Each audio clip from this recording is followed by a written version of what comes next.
Avertissement. Cette émission est le résultat de l'enregistrement d'une discussion semi-préparée n'ayant fait l'objet d'aucun montage et de très peu de coupures. Les opinions et commentaires émis par nos invités leur appartiennent et ne reflètent pas nécessairement la pensée des collaborateurs de Connaissez-vous. Nous préférons vous en avertir.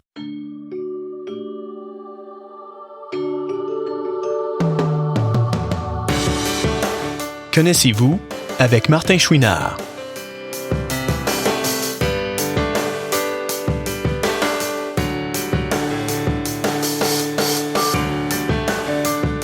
Connaissez-vous avec Martin Chouinard. Cette semaine, Martin rencontre un Saguenayen pur laine, Jean-François Houde. Aujourd'hui, je suis avec Jean-François Houde. Nous sommes au Saguenay, à l'Abbé, plus précisément. Et là, on pense des fois que le Saguenay, c'est une région un petit peu plus compliquée. Il y a le Saguenay, le Lac-Saint-Jean, tout ça. Je vais commencer par dire bonjour à Jean-François, puis il va vous expliquer un peu exactement où il est situé, puis comment ça fonctionne, la région. Tout d'abord, bonjour Jean-François. Bonjour Martin. Comme je disais, j'ai peut-être compliqué les affaires un peu. Moi, je viens de l'Abitibi, puis en Abitibi, c'est compliqué. Hein? Il y a le Témiscamingue, il y a Rouen, il y a Noranda. Ça fait que c'est un peu... Effectivement, c'est un peu la même chose, la même hiérarchie qu'on retrouve ici dans la région. C'est que tu l'as très bien mentionné dans le début, c'est que présentement, on se trouve à Saguenay, mais dans l'arrondissement l'Abbé.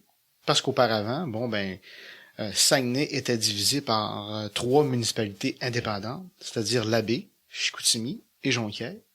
En 2003, il y a eu un référendum qui a passé, qui a été accepté, puis pour finalement en arriver à une seule ville seulement, qui s'appelle Saguenay aujourd'hui. Voilà. Et toi, bon, là, on revient comme à notre formule habituelle d'émission, bien que vous aurez compris qu'on n'est toujours pas à Longueuil. On voyage beaucoup cette année. Hein. On a été en France, à Paris, puis tout ça. Toi, Jean-François, tu es né ici ou tu es né à quel endroit? En fait, moi, je demeure ici à Saguenay depuis 2016. OK. Pour des raisons de démarche d'emploi, d'accessibilité, d'être plus proche aussi des services. OK. Pour être à proximité des services. Mais moi, je suis natif de Petit-Saguenay. Encore là... Ça nécessite d'autres explications. Oui, encore là, Petit-Saguenay, l'Anse-Saint-Jean qui est connu, Rivière-Éternité et Saint-Félix-d'Otis. Si on regroupe ces 4 municipalités-là ensemble, ça s'appelle le Bas-Saguenay. OK. Après le Bas-Saguenay, à peu près à 75 km d'ici de Saguenay, par la suite, là, c'est la région de Charlevoix. OK, d'accord. Donc là, toi, Jean-François, est-ce que tu es à l'aise de nous dire en quelle année tu es né? Moi, je suis né le 29 septembre en 78. OK. C'est ça, je suis le troisième, je suis le dernier d'une famille de 3. En fait, c'est qu'on est 3 frères puis mes 2 parents.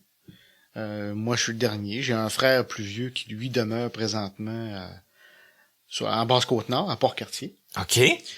Dont papa de 2 enfants. Pardon.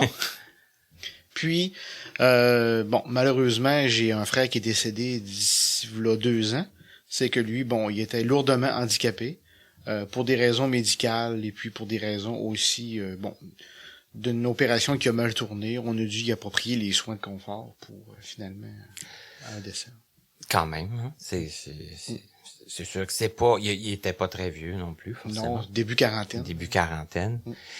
Et là, Jean-François, quand on s'est parlé un petit peu avant l'entrevue, tu me disais que toi, t'es pas né avec un handicap visuel non plus. Non.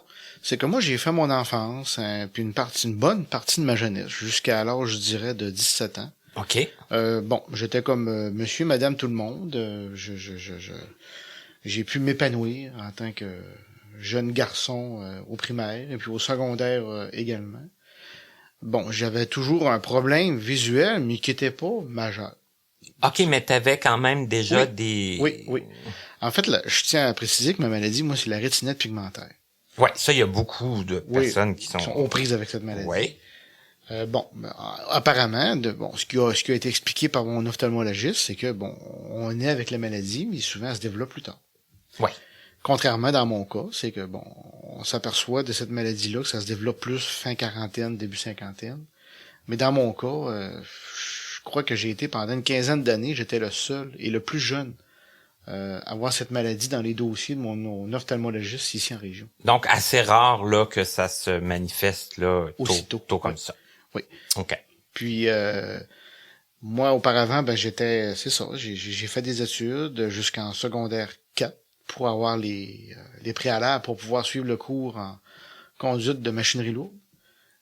J'ai opéré de la machinerie à l'usine de boîtiage qui est à Petit-Saguenay, une série. OK. Puis, j'opérais, puis je conduisais avec une difficulté sans trop savoir que c'était majeur. Vers l'âge de 20 ans, c'est là que j'ai pris une année sabbatique pour vraiment trouver, qu'est-ce qui se passe, parce que de partir d'un optométriste pour s'en rendre à un ophtalmologiste, avec le système de santé, c'est assez... C'est pas toujours si simple. C'est ça. Mais ça a été quoi, juste avant qu'on aille plus loin, ça a été quoi tes premiers souvenirs de problèmes visuels? Les problèmes, c'est quand je conduisais. OK. Oui. C'est vraiment là que Oui, c'est vraiment là que je m'apercevais un malaise puis un inconfort avec la vision. Ça a commencé assez rapidement sur des simples petits détails, mais qui étaient cruciaux pour conduire. C'est-à-dire les aiguilles sur le compteur de la voiture. Ouais. Aussi banal que l'heure de la radio sur le tableau de bord. Ça allait jusque-là. Là. Pour finalement en arriver que là, où j'ai arrêté de conduire, c'est au moment où les distances, je voyais plus mes distances entre tel objet, tel obstacle et la voiture. Ouais, parce que là, tu voyais en plus comme une dégradation. Oui, oui. Puis le soleil a jamais été mon ami pour la vision. Ça a commencé à peu près à cette époque-là. Là. OK. Je vous dirais à 19 ans. OK. Puis là, à 20 ans, comme une année pour dire, bon là, on va régler ça, on va essayer de comprendre ce qui se passe, voir des spécialistes et tout ça. Et là, ça s'est soldé comment? J'imagine que tu as réussi à voir quelqu'un, puis... Oui. J'ai réussi à voir quelqu'un, puis je me souviens encore de la date, le 3 octobre 98. Hey, tu sais que le 3 octobre, c'est ma fête. Hein? C'est significatif. Ben, en tout cas. Le 3 octobre 98, c'est là que ma vie a basculé. Il y a eu un revirement de situation, que le diagnostic a été posé, puis là, je me souviens plus par cœur où ce que le processus en était. Mais à l'époque, contrairement à aujourd'hui, apparemment qu'aujourd'hui, il y a des injections qui peuvent peut-être stopper ou maintenir un peu la dégradation. Mais à l'époque, en 98, il n'y avait rien à faire. C'est ça. Puis quand tu dis ma vie a basculé, parce que là, ça faisait quand même un petit bout de temps que tu étais aux prises avec des problèmes, puis des problèmes qui s'aggravaient. On a toujours espoir que, j'imagine, il y ait une solution, c'est Oui. À 20 ans, on n'a pas la même maturité qu'à 41 ans exact, aujourd'hui. Là. Mm-hmm. La vie est encore, là, à 40 ans aussi, là, mais à 20 ans, on s'entend qu'on commence notre vie. Puis que... Oui, la maturité est pas la même. La pensée est pas la même non plus. Donc, il y avait que de l'espoir, puis de la part de mes amis, puis de la famille aussi. Là. Oui, la maladie était tout le monde t'encourage. Exactement. Tout le monde à Petit-Saguenay, c'était un village à l'époque de peut-être 900 habitants. Peut-être un petit peu plus, là, en 98. Donc, on se connaît les uns et les autres, puis dès qu'il y a une nouvelle qui se soulève, ça va de gauche à droite assez rapidement. Tu sais, ça se propage assez vite, la nouvelle. Donc, puis la rétinite pigmentaire, ça disait absolument rien à personne, mais il suffit d'avoir un dialogue, que c'est le même discours partout, du début jusqu'à la fin du village. Il n'y a pas de problème, ça va s'opérer, tu vas voir. OK. Les gens voient ça comme positif. Toujours avec des solutions. Oui. OK. Et là, ça a été quand que tu as compris qu'il n'y avait pas vraiment de solution? Je vous dirais à peu près 1 an après. OK. 1 an après, là, c'est là que là, il y a eu quand même 2 rencontres précédemment par l'ophtalmologiste. Il y avait des suivis pour vraiment être assuré du diagnostic. En 98, toujours en 98, il y avait, on on m'a envoyé en ophtalmologie à l'hôpital Notre-Dame à Montréal. OK. Au niveau des équipements, c'était mieux adapté pour vraiment s'assurer que c'était le bon diagnostic, puis aussi le processus de la maladie, où c'en était. OK. Puis au moment où ce que j'ai rencontré l'ophtalmologiste, ça a été assez rapidement. La semaine d'après, bon, là les cartes ont été mises sur la table, puis c'était vraiment, on va dire, la vie allait s'orchestrer de cette façon-là. OK. Donc, si on résume un peu, là, la première année, c'est la vie, on sent qu'elle bascule, mais on sent qu'il y a encore une lueur d'espoir. Des lueurs d'espoir. Un an après, là, c'est comme là, faut se résigner.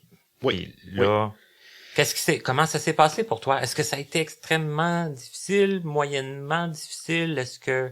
Les 3 premiers mois, la période de deuil a été très, très, très difficile. 3 mois. 3 mois, Okay. à peu près. Okay. À peu près. Moi, je considère que c'est court. Pour certaines personnes, peut-être que ça va me dire que c'est long, mais dans une vie, 3 mois, c'est pas beaucoup. Puis avec le recul, encore là, j'imagine que c'est différent. Ben oui, Parce c'est que ça. c'est sûr que quand on les vit ces 3 mois-là, j'imagine que... Ben oui, il y a, bon... On a hâte que ça passe, mais... Il y a certaines personnes qui connaissent les étapes du deuil, il y a la révolte, il y a, tu sais, ainsi de suite, là. Mm-hmm. Bon, ces étapes-là ont été quasi vécues après 3 mois. Par la suite, ben, j'ai eu quand même des bons amis, là. Des bons amis qui, à un moment donné, ma mère a eu une discussion avec moi, que bon, ben, tu sais, si tu continues de refuser des invitations à droite et à gauche des amis, bon, ben, ça va s'effacer graduellement, tu sais. Puis effectivement, elle avait raison, tu sais, il suffit d'en accepter une. Puis là, à l'époque, c'est que si je suis pas devenu aveugle du jour au lendemain, mais en sachant que la maladie est là, elle est présente, puis elle est là pour rester, je te dirais que c'était seulement que la motivation puis l'humeur qui était changée. La maladie était telle quelle que 5-6 mois auparavant. Ouais, c'est sûr. C'est ça. Il y avait un nouveau Jean-François qui était là, mais en tout cas, puis j'ai continué d'accepter d'autres invitations, des activités, tu sais. Puis on me posait la question, est-ce que tu vas être capable de faire telle chose? Ben, coudonc, les amis, je le sais pas. On va s'essayer, hein. Sinon, ben, tu sais, sans trop s'engager dans des sports ou activités trop extrêmes. OK, mais tu dis quand même des choses très importantes, là, parce que ça non plus, ça se passe pas nécessairement de la même façon pour tout le monde, là. À 20-21 ans, premièrement, est-ce que tu habitais chez tes parents encore? Oui. OK. Oui. Puis, c'est ça. Puis, au moment de mon diagnostic, à 20 ans, j'étais l'homme de la maison. Parce que, bon, la première épreuve que j'ai vécue dans ma vie, c'est que moi, j'ai perdu mon père à l'âge de 16 ans d'un accident de travail. OK, quand même jeune. Oui. OK, donc là, du jour au lendemain, OK. du jour au lendemain, bon, tu sais, comme tout jeune gamin, hein, on se foutait bien de ce qui se passait à l'intérieur de la maison au niveau des responsabilités. Mais là, ça arrive comme une charge, là. Bon, c'est le bois de chauffage, c'est la pelouse, c'est... Ouais, tous les détails qui font que la maison pour doit un fonctionner. Bon mais je tiens à préciser que si j'en suis devenu le Jean-François d'aujourd'hui, puis d'avoir traversé tous ces épreuves-là, c'est-à-dire la maladie, la mort de mon frère, puis la mort de mon père, c'est que, bon, j'ai eu un encadrement puis un entourage extraordinaire. Ce qui me permet, même si on a tous de la volonté et de la détermination, en plus d'avoir un encadrement puis une famille qui a les liens un peu tissés serrés, ben écoute, ça, c'est la clé du succès. Là, ça fait une Moses de bonne différence. Exactement. Uh-huh. Puis là, les amis, eux, tu dirais qu'en général, ils sont tous pas mal restés présents. Il y en a pas qui se sont comme un peu poussés puis qui... Les amis qui se sont retirés, là, ça peut se compter sur les doigts d'une main, à peu près. OK. Mais les chums, les amis d'enfance à laquelle j'ai été à l'école, on a continué non, aujourd'hui, j'en ai pas perdu. Ça... OK, même 20 ans plus tard, non, sont toujours là. Pendant la réadaptation, pendant l'handicap, à venir à aujourd'hui, j'en ai rencontré des connaissances. Aujourd'hui, on se voit plus. Bon, pour diverses raisons. Oui, mais pour les mêmes raisons que tout le monde. Que tout le monde. Hein? La vie change. Des choses qui arrivent, c'est sûr. Il y a des amis qui ont des enfants, puis tu sais, la vie familiale change, fait que ainsi de suite. Là. Mm-hmm. Tandis que là, toi, tes amis sont restés, au lieu de se pousser ou d'être mal à l'aise, ils t'ont demandé, dans le fond, si telle activité, ça serait encore possible, puis tout ça. Puis toi, quand tu le savais pas, tu disais, bon, on va l'essayer, on va le faire, puis tout ça. Ça a été quoi, tu dirais, les gros changements dans tes activités, parce que là, on parlait du 3 mois de deuil. Oui. Après ce 3 mois-là, on se dit quoi? On se dit, bon, là... On a oublié la conduite de voiture, qui m'a fait extrêmement mal. Ça a été une grosse perte. Ensuite, à cause de l'orgueil, la voiture est restée une couple de mois dans le stationnement chez moi, avant de prendre la décision de la vendre. OK, c'est que tu l'avais encore? Oui. Tu la possédais encore? Ah, ben oui. Hein? OK. Puis, j'aimais beaucoup le vélo, mais j'étais pas vraiment quelqu'un de sportif. Je faisais du ski alpin, puis c'était pas mal tout comme activité que je faisais là, de plein air. OK. J'étais pas... Pas le grand sportif. Non. Mais qu'est-ce que tu faisais comme loisir? Est-ce que tu faisais beaucoup de loisirs qui nécessitaient la vision? Je sais pas, je dis n'importe quoi, là, les jeux vidéo, des affaires comme ça. Est-ce que c'était... Écoute, probablement que ma vision... Étant donné que ça a commencé tôt, sans trop m'en apercevoir, j'ai jamais été adepte de jeux vidéo. OK. Mais, tu sais, je souligne, puis tu sais, je spécule, là. Est-ce que c'était en lien avec le début de la maladie qui commençait? Peut-être, je sais pas. Mais j'ai jamais été adepte de jeux vidéo. Ouais, tu t'es pas dit, je peux pas jouer à ça parce que mes yeux... me le permettaient pas. Ou me le permettront peut-être plus tard, ou quelque chose comme ça. Tu sais, pour éviter de passer comme chialeux, ou pour ainsi de suite, là, tu sais. Ça m'arrivait souvent que, avec des amis, où on avait à lire des choses pour jouer, par exemple, à des jeux de société, après une certaine heure, après une certaine fatigue, ça m'arrivait de rien voir, là, sur le jeu, tout ça. Par orgueil, toujours en utilisant l'humour, et encore aujourd'hui, des fois, je passais à côté, ou je permettais de passer mon tour, ou le faire lire par une personne, mais sans trop passer pour quelqu'un qui voit pas, tu sais. Pas insister là-dessus. Là. Exactement. Pas, mais c'était une question. Aujourd'hui, avec le recul, c'était de l'orgueil. OK. Puis cet orgueil-là, est-ce que tu dirais qu'elle est encore là aujourd'hui? Ou... Elle est moins présente. OK. Mais elle est encore là. OK. De la façon de me faire aider, tout ça, je tiens à répondre plus facilement oui que non. T'sais, même si j'en ai pas besoin, la personne, ça lui fait plaisir de t'aider. Pourquoi pas? Demande-lui son coude. Même si tu te sens à l'aise, si c'est un parcours que tu connais. Moi, je me disais, garde, t'as de l'aide qui te le propose, c'est vas-y donc. Puis cette personne-là, on le sait pas, ça la fait peut-être même grandir de pouvoir t'aider. T'sais. Cette traversée de rue-là que tu vas être aidé, tu as eu de l'aide pour la traverser. Normalement, j'en ai pas besoin. Ouais. À une intersection que je pense pas loin de chez nous, ça m'arrive occasionnellement qu'une personne m'offre son aide. Si on aurait reculé devant une quinzaine d'années, c'était non, constamment non. OK. Puis même avec mon chien guide, ça m'arrivait de lâcher le harnais, puis de tenir seulement le chien par la laisse, puis oh oui monsieur, si vous pouvez m'aider, ça fait mon affaire. OK. La personne repart content, puis tu sais, peut-être même comme je disais tout à l'heure, grandit d'une autre chose. Là. Parce que c'est ça, les gens qui offrent de l'aide sont disposés forcément à aider puisqu'ils l'offrent. T'sais. Ben oui, c'est ça, le cœur est là, puis tout, tu sais, puis ça me permet aussi au regard des autres personnes, est-ce que ça transmet un message aux yeux de d'autres personnes? Peut-être. Pourquoi pas, tu sais. Sans trop le savoir, peut-être qu'on divulgue le message aux yeux des autres automobilistes en traversant la rue. Que, dorénavant, si je vois une personne comme ça, je vais offrir mon aide plutôt de passer frit à côté de lui. Là, je reviens encore aux 3 mois. Après ce 3 mois-là, finalement, je dis finalement. C'est parce que ça fait 3 fois que je reviens là-dessus. Que s'est-il passé? Il s'est passé après ces 3 mois-là, l'acceptation qu'on commence la réadaptation. OK. Puis là, la réadaptation, ça inclut là faire appel au centre de réadaptation pour avoir des services. C'est ça, de la région. La première étape, c'était dans les déplacements. OK. Avec un intervenant que j'ai jamais oublié, puis je côtoie encore aujourd'hui régulièrement, qui est à sa retraite, là, c'est Michel Tremblay. Écoute, lui, là, il y avait la facilité, puis il y avait la douceur de t'intégrer dans ce processus-là. Là. C'était incroyable. Puis j'ai commencé à avoir des séances puis à l'époque, je demeurais encore à Petit-Saguenay, fait qu'il y avait une distance à parcourir. Il n'y avait pas encore de transport adapté dans le Bas-Saguenay à l'époque, en 98. J'ai commencé plus février 99, la mobilité. OK. Pour ce qui est des déplacements. Donc, en plein hiver? En plein hiver. On commence le long des bancs de neige, puis mars, la neige commence à fondre. C'est les trous d'eau, puis Écoute, moi, je voyais aucune possibilité à pouvoir marcher avec la canne. Là. C'était trop difficile. Ça a été une autre période, je dirais, de deuil. Là. C'est qu'en plus d'avoir vécu un deuil, de la vision en général. S'apercevoir un peu des difficultés Exactement. qui se mettaient devant toi. Oui, c'est ça. OK. Il y a un entre-deux, là.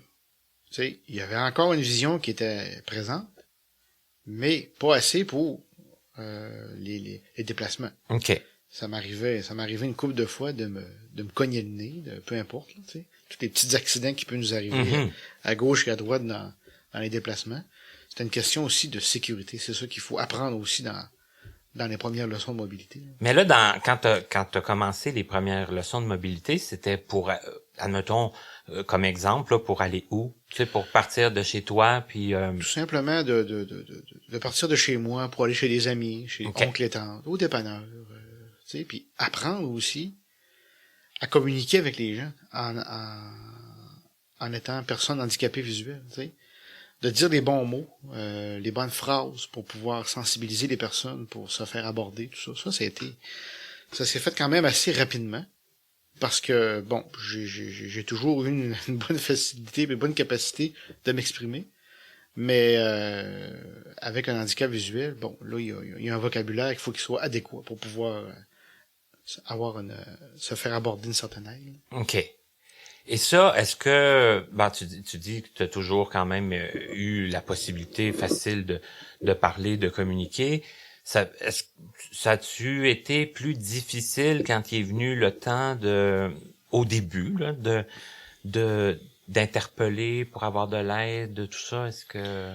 C'était dans les situations, je dirais, d'urgence et quasiment extrêmes quand je communiquais. OK. J'essayais beaucoup par moi-même, mais essai-erreur, à mon avis, avec le recul, là, je l'ai beaucoup trop utilisé longtemps.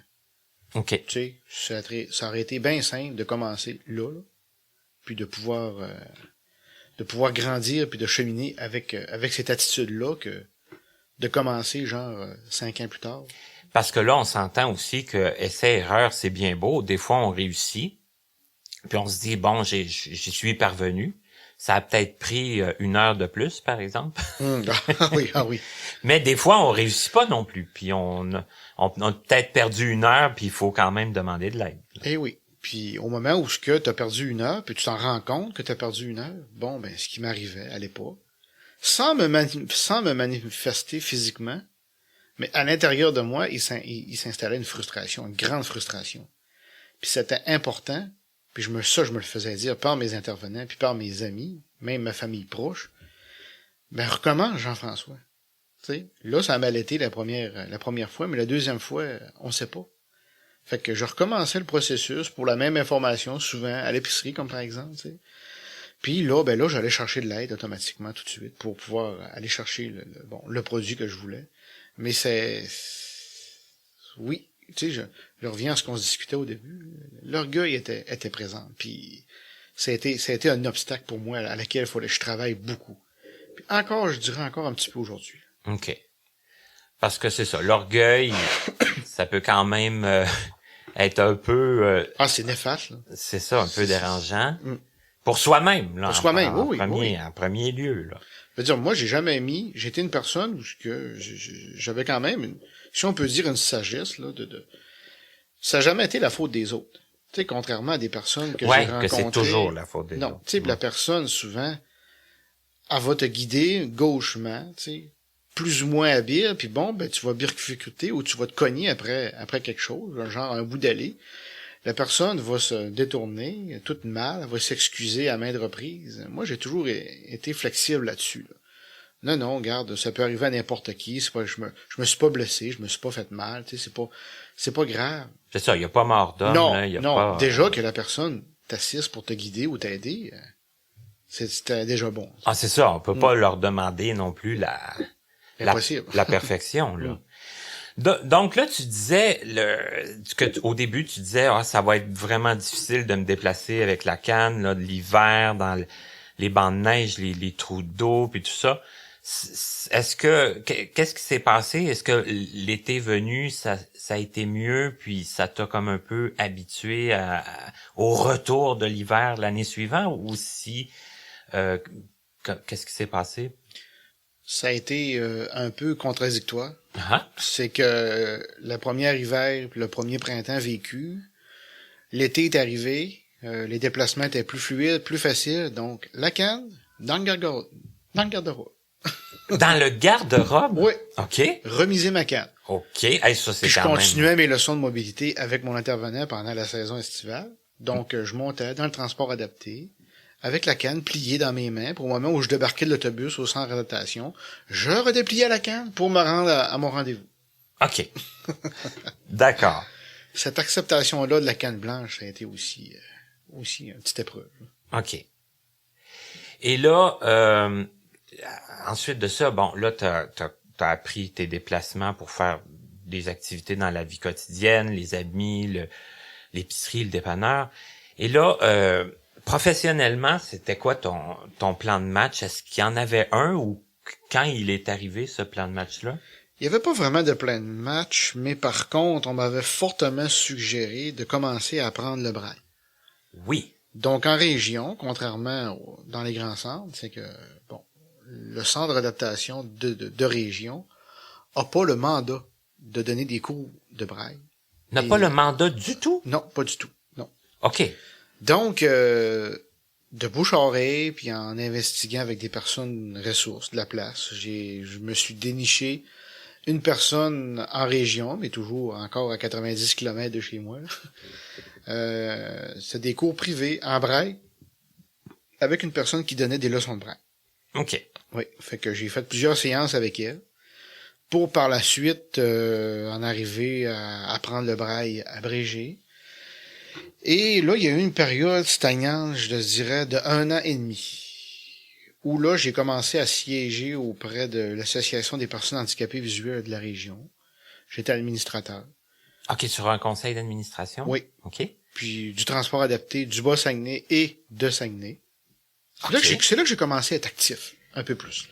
Ben, à essayer d'occuper ton temps, ça. puis à développer un certain potentiel aussi, tout en étant une personne handicapée. Là, c'est ça, te sentir oui. utile, puis...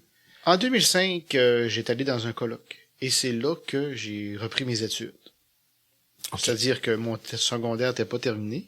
Mais j'aimerais juste, avant, le braille, ça s'est bien appris pour toi? Ça a-tu été... Quand même, oui. Ouais? Oui, il n'y a pas eu de période, je dirais, dans l'apprentissage, de découragement, de révolte. J'avais une personne qui était quand même patiente. Puis, okay. Oui, quand c'était le temps de prendre une pause, on prenait une pause. Puis, j'avais des petits devoirs à faire à la maison. Je revenais, je m'étais fait attribuer une dactylo braille. Puis, c'est ça. Fait que là, par la suite, c'est là que j'ai la deuxième étape. C'était bon, lors d'un colloque que j'ai appris. Là, je me souviens pas vraiment le colloque en tant que tel, c'était sur quel sujet. Mais c'est là que j'avais appris que bon, il y avait une possibilité d'avoir des subventions, des allocations pour pouvoir avoir une personne pour t'assister, comme par exemple une accompagnatrice pour aux études, pour faire un retour aux études. Pour prise de notes et prendre les notes puis tout ça. Mm-hmm. Oui.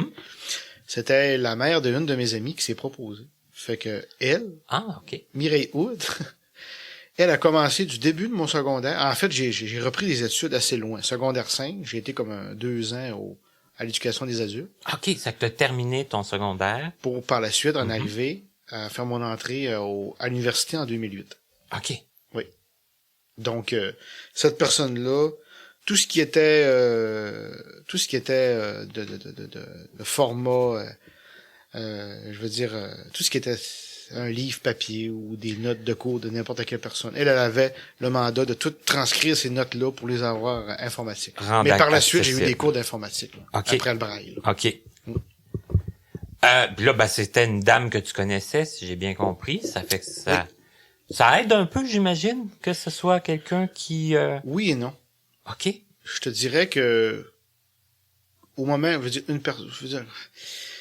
j'avais un salaire à produire, puis j'avais des heures à respecter de ce que le ministère nous imposait. Donc, je pense que d'avoir une personne le plus éloignée possible pour pouvoir t'aider, à mon avis, c'est ça qui est le plus efficace. Là. OK. À mon avis. Quand tu te connais trop, il peut y avoir des petits bémols. Là. Des petites, peut-être des fois, proximités qui peuvent être bénéfiques, mais qui peuvent aussi peut-être être... Être handicapant, je pourrais dire. OK, d'accord. Et là, bon, là, t'as continué tes études. L'université, ça a-tu quand même, somme toute... Un autre passage qui était difficile. OK. La première année, je te dirais les 2 premières sessions. Moi, j'arrive, j'ai eu des rencontres avec le directeur de module en travail social, avec les 2 premiers professeurs dont j'allais avoir dans la première session, avec le département d'aide financière aux études, la travailleuse sociale de la place, un orienteur, tout ce paquet de monde-là pour pouvoir t'aider, mais toujours avec la crainte avec la crainte de pouvoir de pas pouvoir être au même niveau que tous les autres étudiants. C'était ça la plus grosse crainte. Ça, c'est une peur, ça, là. Ouais, une grosse peur. OK. Ouais. Puis aussi, bon, ben... De pas être au même niveau, puis parce que... au niveau de la rapidité, au niveau de la production des travaux. Que ça prend beaucoup plus de temps, dans le fond, des fois. Moi, je connais pas le professeur, lui non plus. Mm-hmm. Bon, au niveau de la crédibilité pour avoir ses notes de cours, moi, je suis qui? T'sais? Parce que lui, il a X nombre d'heures de recherche de fait dans son cours. Moi, ce que je demandais, c'est d'avoir les notes de cours à l'avance, c'est-à-dire les PowerPoint, pour que mon accompagnatrice puisse les transformer puis me les envoyer par Internet en Word. Les rendre accessibles. C'est ça. Que tu puisses en prendre connaissance. Expliquer tout ça, ça a été difficile avec un professeur, je dirais seulement, mais l'autre avait compris rapidement. Et puis, je vous dirais... Mais c'est que c'est à recommencer à chaque fois, là. Non, avec... non. La deuxième session, 2009. Là, on commençait à avoir une vitesse de croisière intéressante. OK. Oui. Là, on avait un air d'aller où c'était pas... il a fallu changer aussi notre vocabulaire puis notre façon d'approche aussi envers les professeurs. C'était dans le sens que, comment vous voyez ça? Ça faisait peur aux professeurs. Puis la deuxième session, on s'est parlé, moi et Mireille, puis on s'est dit, bon, il faut se trouver une approche pour pas faire peur aux professeurs. On est arrivé dans la classe, je m'identifiais comme personne handicapée, voici mon accompagnatrice. Elle sera pas là dans les cours, elle est là pour faire la transcription de mes documents dans un autre local. Voici comment on fonctionne, voici ce que je veux. Ah, là, par exemple, ça sécurisait le professeur. Dans le sens que, OK, vous m'orientez de ce que vous voulez. Tout ce que j'ai besoin de faire, c'est d'envoyer tel document par Internet à Madame Hood, et voici. Avec la permission de pouvoir enregistrer les cours aussi. Un cours de 3 heures me demandait 6 heures de travail. OK, c'est que t'enregistrais le cours. Grosso modo, tous tes cours? C'est ça. OK. Puis quand je me sentais à l'aise, quand j'avais pas... parce que c'est important de pas perdre le fil, quand le professeur parle en avant, puis t'as besoin d'emmagasiner le plus d'informations possible, bon, ben j'avais besoin souvent, je me sentais à l'aise d'avoir mon portable devant moi, puis de commencer à prendre mes notes pendant le cours. Mais des fois que non, c'était... on recommence, on se retape l'enregistrement. 2 cours, donc c'était 6 heures d'enregistrement que je me tapais des notes la fin de semaine. Tu essayais de prendre tes propres notes, mais t'avais l'enregistrement comme backup. Aussi. Mais souvent, il fallait que tu reviennes à l'enregistrement. Oui. Pour avoir je veux dire un bon portrait du cours en tant que tel. Mais là, j'ai 2 questions. Oui. La première, c'est, bon, qui t'avait, est-ce que ça venait de toi, l'idée d'aller en travail social, ou si on t'avait proposé cette alternative-là? Pendant que j'étais à l'éducation des adultes, c'était une aide pédagogique et puis une autre personne dont je me souviens plus son titre. Oui, ça m'avait été proposé par cette personne-là, parce que apparemment que je transmettais, je dégageais du quelque chose de particulier en tant que personne handicapée. Je rassurais les gens, j'étais capable de témoigner puis de parler de mon handicap, tout en étant, je veux dire, en ayant une attitude qui était particulière. Puis c'est suite à ça qu'on m'a suggéré de faire des études en travail social, qui m'a interpellé. Ça n'a pas été une réflexion qui a été longue. C'était quelque chose qui me disait, oui, je sais c'est quoi, puis ce serait peut-être quelque chose qui m'intéresserait puis d'avoir des études en travail social, ben au niveau de l'employabilité, ben c'est quelque chose qui peut être assez large comme ouverture, fait que oui, c'était quelque chose qui m'a interpellé. Parce que sinon, est-ce que tu avais d'autres idées ou t'étais comme un peu à la recherche de... J'étais constamment à la recherche. Constamment. Je me voyais nulle part. Tu te voyais nulle part. Non, je veux dire, souvent pendant les cours, ou même chemin faisant du retour ou en allant à l'école. Jean-François, tu sais, puis j'ai même rencontré à plusieurs reprises un orienteur qui a pas été bénéfique, tu sais. J'avais comme l'impression qu'elle disait n'importe quoi. J'ai déjà eu cette impression-là, moi aussi. Bon, tu sais, c'est parce que c'est tellement standard, ton affaire, que ça on s'agit pas de la correspond même, de la Exactement. même personne. On dirait qu'on n'a pas le même langage, tu sais.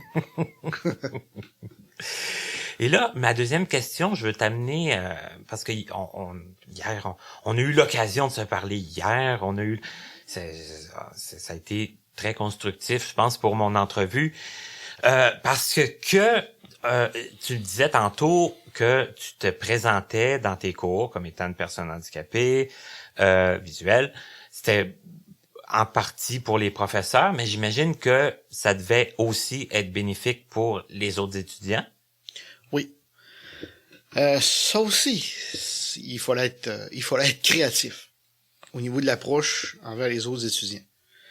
Moi, j'avais bien de la difficulté à comprendre que tu as des études, que tu as un certain cheminement de fait au cégep en travail social, puis tu chemines à l'université, puis au niveau de l'approche envers une personne différente, elle est pas là. Donc, pour ces jeunes filles-là, en général, parce que c'est entre autres des filles lesquelles je côtoyais, je me disais, Seigneur, ils sont pas conscients de la vie. Là, tu les trouvais pas très non ouvertes, très exactement. réceptives? Quand ça s'est reproduit c'est arrivé à plusieurs reprises que je me suis adonné dans des groupes de jeunes étudiants où ça en devenait à faire un travail d'équipe seul. Il fallait moduler parce que moi, on s'entend que je peux pas m'approcher envers les gens. Je les vois pas, puis ils sont hauts. OK. Puis tu sais, puis bon. Donc, ce que j'en conclus, c'est qu'il y avait personne non plus qui t'approchait pour te proposer d'être dans une équipe, là. Puis au moment où je me suis retrouvé avec des étudiants de 35 ans et plus, là, il y avait des personnes qui étaient dedans. Ils m'abordaient, ils venaient me questionner si j'avais une équipe, est-ce qu'on peut travailler avec toi, t'as-tu un malaise, tout ça. Puis même des personnes, des femmes monoparentales dans fin quarantaine, début quarantaine, peu importe, qui avaient pris la décision de reprendre des études, tout ça. Il y avait un parcours de vie qui était là. Il y avait un vécu. Donc, c'est là la particularité c'est là qu'on voit l'importance. Exactement. C'est là qu'on voit la différence entre les étudiants de 20 ans puis les étudiants de 35 ans, là. Donc, sur 2 cours, ça m'arrivait des fois d'avoir un travail d'équipe en équipe, mais un travail d'équipe seul dans l'autre cours. OK. Fait que, tu sais, ça faisait bien en quelque sorte. Un travail d'équipe avec moi-même, c'était moins compliqué pour les dates de rencontre. La logistique là, de tout. Oui. Ouais. Mais par contre, j'ai toujours eu une équipe flexible puis compréhensif à mes demandes, puis à mes difficultés, puis à mes limitations.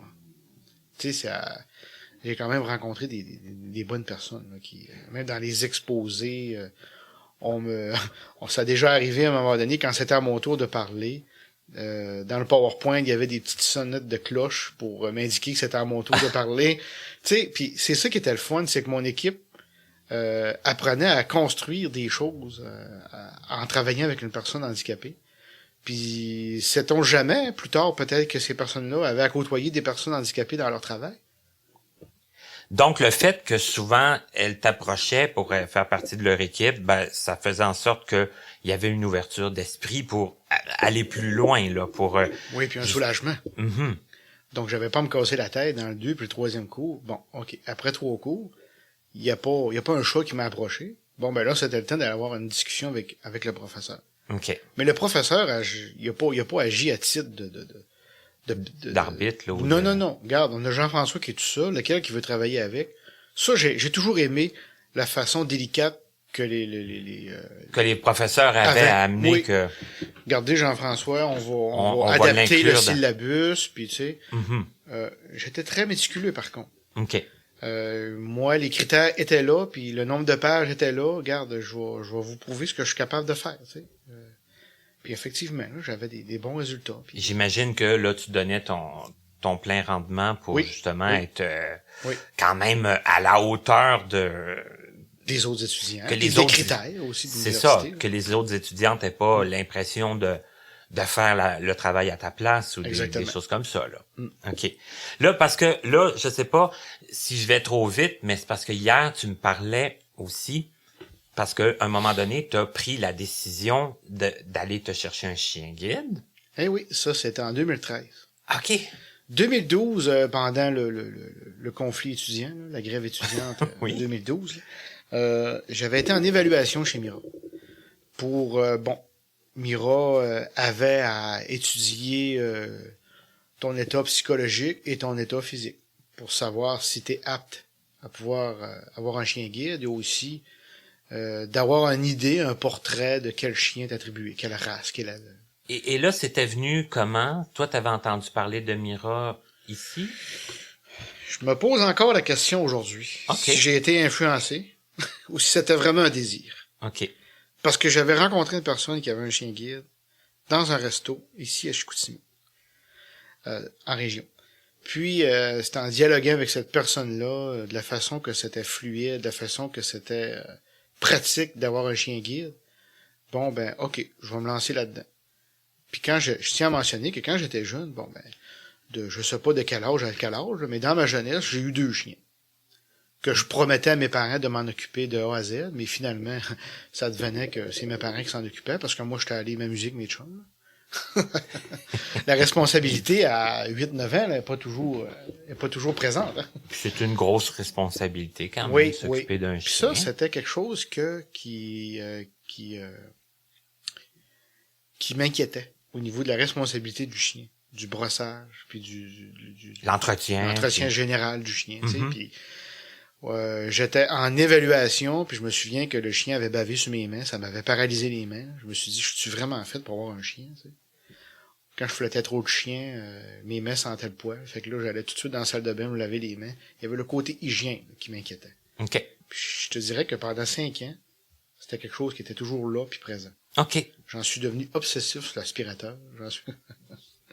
Mais j'avais une très belle bête pour me guider, tout ça. C'est important quand même ce que tu dis parce que... c'est très important parce que c'est un long processus. Puis 5 ans, tu sais, je veux dire, c'est pas rien, c'est pas 5 mois. Là. Non, c'est 5 ans. En 5 ans, tu as le temps quand même d'essayer, tu sais, oui. Je veux dire, de connaître là, tout le rouage. Là, C'est parce qu'il y a un premier 6 mois d'adaptation avec la bête. Oui, puis ça qui est normal. C'est ça, on a une complicité à établir, puis tu sais, la personne et le chien doivent connaître avec le coéquipier avec laquelle il travaille. Après les 6 mois, là, tu commences à connaître ta bête, puis là, c'est vraiment, mais vraiment intéressant au niveau des déplacements. Tu cherches plus aucun coin de rue. Les obstacles, tu t'en occupes plus, c'est le chien qui s'en occupe. Tu peux te permettre de chantonner des chansons dans ta tête, tout en gardant la position géographique où ce que tu te situes. Oui, parce que je le rappelle, là, c'est pas le chien qui sait où tu t'en vas, là. Non. Hein? Ni pour traverser les rues, ni, tu sais, mais ça fait quand même t'as quand même moins de choses à... Oui. Genre que quand je rentrais à l'université le matin, j'avais toujours les 2 sols locales. Puis quand je disais, OK, garçon, en avant. Puis quand c'était en avant, dans le corridor droit devant nous, il savait quel local aller. Puis c'était toujours la même porte, le même bureau. Puis ce qui est drôle, c'est que, tu sais, il arrive quand même des petites choses cocasses avec des chiens. C'est que j'allais souvent dans un même resto, on m'assoyait à la même table parce qu'il y avait assez d'espace pour coucher le chien. Oui. Mais même s'il y avait du monde d'assis là, avant moi, le chien m'emmenait là. Puis il regardait les gens, puis il avait l'air à dire, c'est parce que c'est notre place. C'est des petites choses cocasses comme ça qui nous arrivent avec ces belles bêtes-là. Mm-hmm. Mais au moment où j'en suis venu à occuper un travail l'année dernière, j'ai été un an agent d'aide à l'emploi pour Service Québec. Au moment où j'ai eu le poste comme agent d'aide à l'emploi, le contrat, mon chien présentait déjà des signes de vieillesse au niveau de sa concentration. Donc, au niveau de son attention pour traverser les rues, là, il travaillait différemment, puis ça pouvait venir dangereux dans les mois qui suivaient. Donc, j'avais pris la décision de lui donner sa retraite. Puis je te dirais qu'aujourd'hui, depuis que j'ai plus de chien, l'autonomie est différente. Beaucoup. Mais je me sens plus libre. Comme hier, là, on s'est vu là, dans un rassemblement. Là. Oui. Je m'occupais de qui? De Jean-François, tout simplement. Effectivement. Je m'occupais pas de la bête. Est-ce qu'il a besoin d'aller au besoin? Est-ce qu'il a soif? Tu veux-tu manger? Pourquoi tu te lèves? Pourquoi? Regarde, le problème, c'était pas le chien, c'était Jean-François. Et là, parce que là, tu disais, bon, ton chien commençait à avoir des petites faiblesses au niveau de la concentration. Un autre deuil. Et oui, un autre deuil. Et là, dans le fond, il aurait fallu que tu le remplaces possiblement bientôt. Ah, puis j'étais éligible, hein. Puis c'est ça, tu étais éligible en plus. Pour la fondation, d'avoir utilisé un chien pendant 5 ans, la rentabilité était là. C'est La ça. crédibilité aussi, là. Mais t'as décidé, puis t'es pas le seul non plus à l'avoir fait, de pas aller t'en chercher un autre. Non. C'était une période de quelques mois, une essai avec ma canne. C'était une discussion que j'avais eue avec ma conjointe. Je disais, Marie-Ève, je vais m'essayer une couple de mois avec la canne, puis si ça n'a pas de bon sens, ben je vais me rechercher un chien. Mais la liberté était tellement appréciée que j'ai jamais retourné me chercher un chien. Ben, mais j'aime encore les chiens. Oui. Puis je trouve ça super important parce que dans la vie, je veux dire, il y a des gens qui iront jamais sans chercher de chien. Il y en a qui seraient admissibles puis qui y vont pas. Puis il y en a qui vont l'essayer puis qui vont aller s'en chercher un tout de suite après, qui vont en vouloir un très rapidement après même la fin avec un chien. Puis toi, tu as décidé pour l'instant, en tout cas, de pas aller t'en chercher un autre. Puis non. Toutes les situations sont tout à fait acceptables, là, je veux dire. De ce que tu avances, cet élément, le même dialogue de ce que Mira m'ont dit, là. Il y en a qui te prennent des méchants breaks puis qui reviennent après X nombre d'années puis ils recommencent le processus puis il y en a qui ne revoient plus jamais. Ils l'ont essayé, mais ça leur convient pas, tu sais, pour X raisons. Puis là, je voudrais juste qu'on dise, parce que hier, tu m'en parlais aussi, mais quand on a un chien, l'approche avec les gens est différente aussi. Ah oui. Là, tout le monde dans la rue, à l'université. À l'université, avec le chien, il n'y avait pas de problème de travail d'équipe. C'est ça, là. Tout le monde m'abordait, puis ça m'arrivait à quelques reprises qu'il fallait que je sélectionne des équipes. T'avais trop de choix. Ben oui, puis là, je me disais, désolé, mais c'est pas le chien qui va faire la mise en page, là, tu sais. C'est là qu'on voit que la canne peut projeter un malaise, contrairement à un être vivant. T'sais, c'est parce que pendant que le chien travaille, il va jeter un regard sur la personne qui nous regarde. Puis si la personne se manifeste avec un sourire envers le chien ou puis le chien va le ressentir, il va battre de la queue. Il y a un contact qui se fait automatique avec la bête puis les personnes avec lesquelles on rencontre, les personnes que le chien connaît aussi. Parce que mon chien, je l'ai pas remis à Mira. Il est à Jonquière, ici dans la région. Je fais du vélo tandem avec un de mes amis qui, lui, a mon chien. Okay. Je vous dirais que quand je revois mon chien avant et après la balade, écoute, c'est des moments de bonheur. Là. C'est des retrouvailles avec mon chien. Puis je fais faire les mêmes choses que je faisais à la maison avec lui. Puis il s'en rappelle. Puis on a du plaisir. Écoute, c'est même qui se permet d'avoir une petite larme qui coule de temps en temps. J'ai une réflexion que j'ai reçue ce matin pendant le petit déjeuner. Je sais pas, toi, Jean-François, ce que t'en penses. Parce que toi, comme t'as toujours habité, on va dire, en région, contrairement à moi, que ça fait... moi, je viens de l'Abitibi, mais ça fait quand même depuis 94 que je demeure à Longueuil. Puis, mon ami qui m'accompagne pendant notre petit séjour à Saguenay... À Saguenay, oui. me disait que il y avait l'impression qu'on me regardait plus à cause de mon handicap qu'admettons à Longueuil. Ça, c'est quelque chose... toutes les personnes qui m'ont accompagné avaient cette remarque-là aussi. C'est sûr que, une personne qui se présente avec une canne blanche, ça soulève des questionnements aux yeux des autres personnes. Un regard différent, oui, effectivement. Puis, tandis que... comparativement avec on parlait du chien guide tout à l'heure, c'est même pas la même attitude. Là. Le monde, ils sont contents de te parler. T'sais. Ils parlent au chien avant. On s'entend-tu qu'un contact avec une canne blanche, c'est pas agréable. Là, hein? Ouais. Mais les personnes parlent avec ton chien, puis par la suite, maintenant, ils te posent des questions. Mais c'est des questions délicates. C'est pas trop des questions qui sont insultantes. T'sais, le chien avait quand même la raison d'être, encore une fois. T'sais. Ni insultante, ni trop directe, c'est ça. Trop personnelle. Tandis que quand on me rencontre avec une canne blanche, tout ça, c'est comme évident qu'il voit pas, je vais l'aider. Les personnes nous parlent même pas. Ils nous accommodent comme ils pensent pouvoir, genre par la main, au lieu de prendre le coude. Là. Le monde sont un peu maladroits. Mais effectivement, le regard des personnes envers une canne blanche, là, ça fait toute une différence. Et là, on parlait aussi d'un contrat de travail très intéressant que tu as eu, qui est terminé à l'heure où on se parle, mais bon, on sait pas non plus ce que l'avenir nous réserve et tout ça. Puis j'avais le goût que tu nous en parles un peu parce que c'est intéressant, dans le fond, un petit peu les fonctions que tu faisais. Puis je pense aussi que ce qui t'a beaucoup aidé, puis qui t'aide encore aujourd'hui, puis qui va sûrement t'aider probablement tout le reste de ta vie, c'est l'humour. Puis ça, je pense qu'on en a parlé un peu. Oui, je pense qu'avec l'humour, tu ouvres des portes, tu sensibilises des gens, puis t'aides beaucoup à comprendre, t'aides les gens à comprendre l'handicap. Ça fait moins peur. Tu sais, pendant l'année de mon travail comme agent d'aide à l'emploi à Service Québec, il est arrivé des anecdotes, il est arrivé, puis là, on apprend. Avec l'humour, ce que j'ai constaté, c'est qu'on apprend à connaître Jean-François d'une certaine façon. Donc, on a quelque chose à demander à Jean-François. On utilise l'humour aussi, parce que la personne se sent aux prises avec un malaise, mais on transmet, si on peut dire.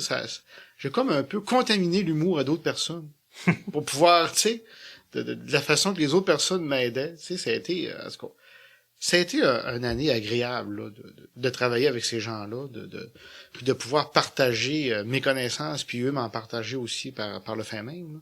Mais effectivement, puis même avec les clients que je rencontrais à Service Québec, chaque demande, c'est que ce soit jeune, homme, femme, aide sociale, démarche d'emploi, il faut être délicat, puis il faut comprendre la personne, mais il faut aussi avoir l'attention de la personne.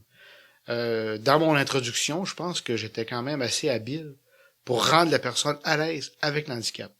Puis au moment où je sentais la personne attentive, là, je pouvais commencer l'entrevue, puis la personne savait à quoi s'attendre de la raison fondamentale de la raison d'être là, pour puis du laquelle elle service. était là. Exactement. OK.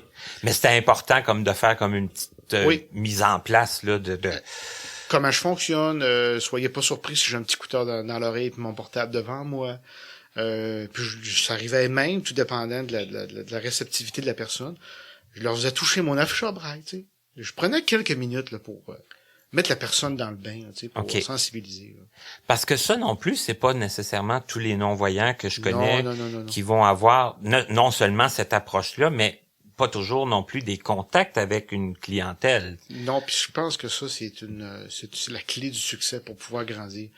On a parlé avec, sans nommer son nom au complet, là, André, hier, là, je pense que lui aussi, de son côté, il est capable d'utiliser l'humour pour répondre à sa clientèle, à ses clients, tout ça. Mm-hmm. Tu sais, c'est tellement important. On a un rôle à jouer en tant que personne handicapée. On a un avancement à faire dans l'approche que les autres sont pas capables de faire. C'est-à-dire que on a à sensibiliser, on a à communiquer différemment. On est différent, donc il faut agir différemment. Puis là, moi, il y a une anecdote que j'aimerais que tu racontes parce que toi, tu utilises l'humour, mais tes collègues aussi t'ont joué quand même quelques tours. Oui, après quelques mois qu'on connaissait Jean-François et son humour, il m'est arrivé de rentrer dans mon bureau puis de constater sur mon classeur qu'il y avait une dizaine de crayons qui étaient là pour rien, là, tout entremêlés entre les autres. Là. Puis je me déplace pour parler avec les préposés à l'accueil à l'avant. J'ai dit, écoute Nathalie, j'ai dit, comment ça se fait que sur mon classeur, il y a plein de crayons qui sont là? C'est-tu le concierge qui les a oubliés? Non, c'est des crayons qui écrivent plus. Ça devient des crayons pour aveugles.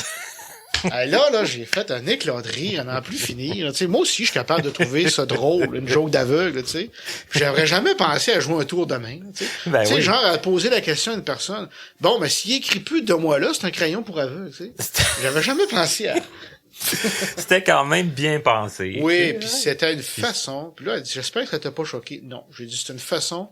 Tu m'as démontré que je t'avais vous autres. Exact. Oui. Puis qui essaye aussi de comprendre ta situation, puis oui.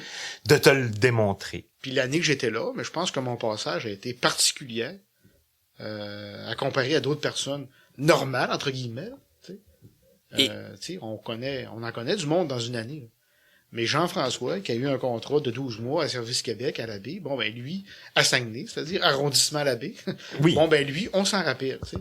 La différence a des fois peut avoir des côtés néfastes, mais peut avoir aussi des bons côtés heureux. J'aimerais ça qu'on peut-être, parce qu'on en a parlé très, très brièvement tantôt, puis pendant la petite pause que vous avez plus connaissance qu'on fait maintenant, on en a parlé aussi, mais tu disais que tu as été sur des conseils d'administration, entre autres pour le transport adapté, puis tout ça.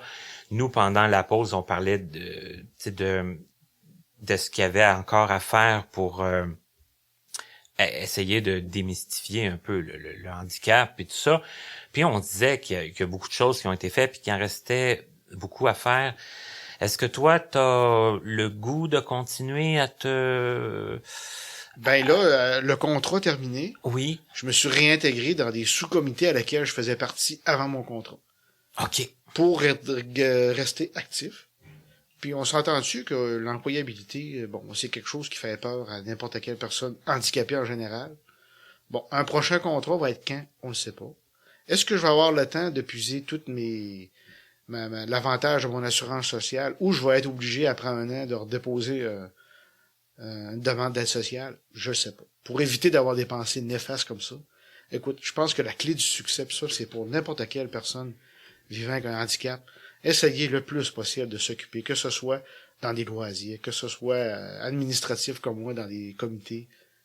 C'est important de s'épanouir en même temps, puis de partager nos connaissances. C'est pas parce qu'on est handicapé qu'on n'a pas de potentiel. On peut surprendre des personnes, puis c'est intéressant à ce niveau-là. Puis la clé du succès aussi, comme tu disais, c'est aussi de se garder actif. Vu qu'on sait pas toujours combien ça peut prendre de temps avant un nouveau contrat, avant une nouvelle proposition de travail. Ça t'inquiète pas outre mesure, mais de rester actif, pour ça toi, soulage. C'est important. Oui. Dans mon cas, en tout cas, c'est ça qui sauve un peu le portrait. C'est ça, cette période-là. Un peu moins. Puis c'est sûr que la période de chômage, puis un nouvel emploi, on remarque que oui, ça peut être ça peut être les mêmes pensées, puis les mêmes questionnements pour n'importe quelle personne, hein. Un emploi, un salaire, c'est important, c'est une ère de guerre. Mais on s'entend qu'une personne handicapée visuelle n'est pas autant malléable qu'une personne, encore une fois, normale, entre guillemets. Moi, pendant ma période de chômage, dans ma démarche d'emploi, si on veut, en attendant un nouveau contrat, ben je me vois difficilement aller donner mon nom chez Canadian Tire comme commis. Ça s'applique pas n'importe où. Ben, là. exactement. Hein? Tu sais, on a un potentiel incroyable, une adaptation qui est à point, mais qui est pas ajustée à toutes les formes d'emploi. Dans des milieux plus spécifiques. Exactement. Plus appropriés à notre situation. Oui. Jean-François, ça m'a fait vraiment plaisir de te rencontrer parce que j'avais entendu, on a un ami commun, hein? Ah oui. Et j'avais souvent entendu parler de toi. Il nous a mis un petit peu en contact pour faire l'entrevue. On s'est parlé. Hier, on s'est rencontrés pour une première fois. Ça a été le fun. Et aujourd'hui, pour l'entrevue. Et je pense qu'on va pouvoir garder contact. On va pouvoir... Éventuellement, oui. Ce qui est vraiment intéressant. Et aux gens à la maison, j'espère que ça vous a inspiré. Et nous, bien, je vous annonce que la semaine prochaine, on va être de retour à Longueuil. Et je remercie mon ami Jonathan Riera qui m'a servi aussi de chauffeur pendant ce petit périple à Saguenay. Merci beaucoup encore une fois, Jean-François. Ça me fait plaisir.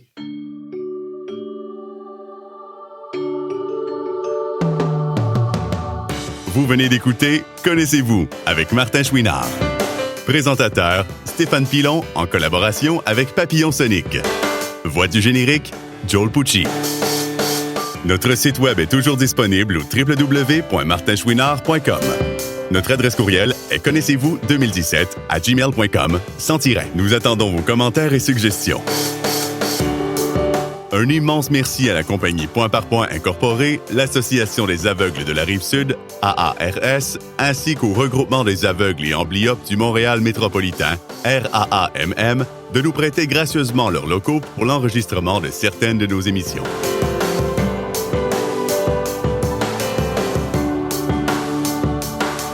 À notre prochaine émission. On célèbre notre 100e émission avec quelqu'un possédant un parcours très impressionnant. Alain Plourde, à notre rendez-vous du 8 novembre.